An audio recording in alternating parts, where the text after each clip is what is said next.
Thank you, Chris. Oh, I'm really glad to see that Barack Obama's teleprompter showed up today. Nice to see you. I'm looking, I pulled in a little while ago because I had to finish up my radio show, and I'm looking at the top of the rooftops and looking around, and I'm trying to see, if there's anybody watching this. You guys see Homeland Security around here? Because I guess this is a big right-wing extremist rally that we're having today, and we're all very, very dangerous individuals according to our government today. Guys, I've been railing against big government for a long, long time. And one of the best things about these Tea Party rallies that we've seen happen and transpire is there's really been no politics involved. Michael Steele actually asked to go and speak at one of the rallies, I'm not sure, one of the big ones today, and he was denied.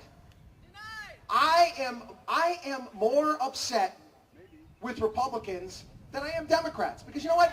Democrats at least are honest. At least they come out and tell you what they're going to do. Last year, during the debates, Barack Obama in a debate, George Stephanopoulos, Charlie Gibson asked him why he would go about raising taxes on capital gains if he knew revenues were going to go down, and he said he wanted to do it in the interest of fairness. They told us what they wanted to do. Yet, we have our own Republicans.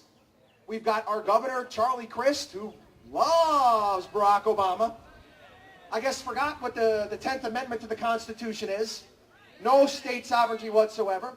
You've got Vern Buchanan, our local representative, who decided that he wanted to use the tax code as a weapon to punish people, to tax people at 90%. Quite honestly, people, I'm sorry.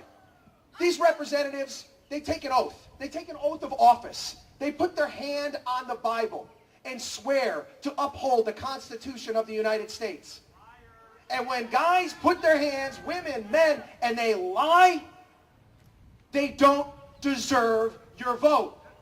We need to get rid of the good old boy network. We need new blood in here. We need people in office that have signed the front of a check, not just the back of a check. That's what we want. That's what we need to demand.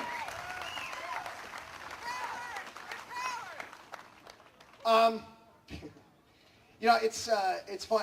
One of my favorite foods in the world is prosciutto. Everybody like prosciutto di Parma? Nice Italian prosciutto. Well, they talk about pork barrel spending. We've moved on from pork barrel spending. We are now on prosciutto and the real expensive stuff, the $20 a pound stuff. Federal government has decided to take on the constitutionally dubious task to save America from ourselves. They're not going away. This is not the last one. There'll be another one. It is like the lymphatic system of the human body. We all have a lymphatic system. Without the lymphatic system, we would die. It cleans out the bacteria. It cleans out the cancer cells. It keeps us clean. That's what recessions are. Out with the bad. Joseph Schumpeter, creative destruction. Maybe we didn't need 2 big box store retailers. Maybe that wasn't necessary. Maybe that's why it's gone. This is a natural process. Companies will heal themselves. Innovation will take place. But it's not going to take place if the government starts taking everything over. It is just not possible. Take, for instance, our once great auto industry here in the United States. Our once great auto industry in the United States. I got a kick out of it last year when everybody was grabbing their torches and pitchforks and upset because these CEOs flew into Washington, D.C. And it did seem a bit excessive.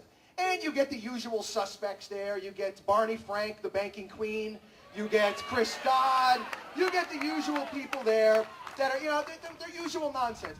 On a side note, I'll divert. Chris Dodd, he's in charge of the banking committee. This guy went to college. He went to law school. And now he's in charge of the banking committee. What in God's creation does he know about banking? Yet he managed to be the #1 recipient of money from AIG last year. Did Chris Dodd give back any of his money? He was #1. Did Barack Obama? He was #2. Did Hillary Clinton? She was 3. Joe Biden, #5 on that list. We've seen all these congressional leaders yelling and screaming about all this money and these salaries and all this stuff. And a lot of it is excessive and it's disgusting. But it's their buddies. It's their friends. They travel on their jets. They go golfing with one another. They're members of the same clubs. This is what people don't understand. It's this incestuous relationship between big business and Washington, D.C. that is destroying this country. Small business is the main employers. They're the ones that drive this country. They're the ones that are going to take us forward. As I digress, I got a little bit of ADD. I go off on various different tangents and stuff from time to time here. Our fearless leaders in Washington, D.C., they decide to say, you know what, we're going to run the auto industry. We're going to run the auto industry. They've been doing it for a long time. Now, let me ask you something ridiculous that you wouldn't normally serve at a tavern, and it cost Ed a lot of money. It could put Ed and his tavern out of business. Why is it that the government is dictating what cars are made here in the United States? You know that the number one selling car in America 27 years in a row is the Ford F-150? You know that not any of the top 10 selling cars in this country is a hybrid? Not one. Why is it that General Motors has to make an Escalade hybrid? If you can afford to spend $90,000 on an SUV, I think you don't care whether you're spending $4 on gasoline. This is the nonsense that the government decides it wants to get itself involved with. We need to push back from this. All great innovation is coming from the private sector. We need to push back. And as far as Wall Street is concerned, we need a strong and vibrant Wall Street. One without all the ties to Washington, D.C., where Washington, D.C. decides who the winners and the losers are. I own a registered investment advisory, and I've got clients all over the country that I take care of. And I'm scared because right now I've got to compete against Uncle Sam. And if Uncle Sam decides that, you know what, I'm doing too good a business, I'm doing too good of a job, and he wants my clients, God, he can do away with me, can't he? That's a frightening prospect in today's day and age. And something we need to push back from. When I was a kid, my father was a school teacher, and I grew up in the days, actually flipping stations yesterday. You know we have over 1,000 stations on TV. I was 1,400. I was trying to catch the Yankee. He was on station 1,400. But anyway, grew up with 4 stations on my television.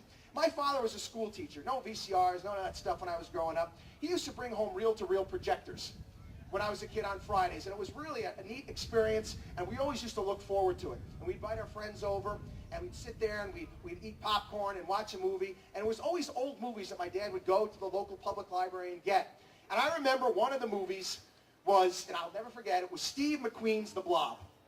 Remember Steve McQueen's Blob? It's unstoppable. It will eat you alive. You know, the trailer. You can actually go see the trailer still online, and it's kind of neat to watch. I wrote a column maybe about 5-6 years ago talking about the Blob and how our federal government is actually more dangerous than the Blob. It is the modern day Blob. It just gets bigger and bigger and bigger, and we can't stop it. Programs are never cut. We keep demanding more and more services from our federal government, things that we should be doing for ourselves here in the United States. Personal responsibility. Educating our own children, taking care of our own house, providing for our own retirement, getting rid of that ridiculous Bernie Madoff wannabe Ponzi scheme known as Social Security, which is a Ponzi scheme, which will eventually fail. These are things that we need to push back from, being responsible. Now, in the movie The Blob, but you remember how Steve McQueen killed off the Blob? They froze it, yes. They brought it to Antarctica. Now, in today's day and age, Al Gore and PETA might get upset with that. That might not fly.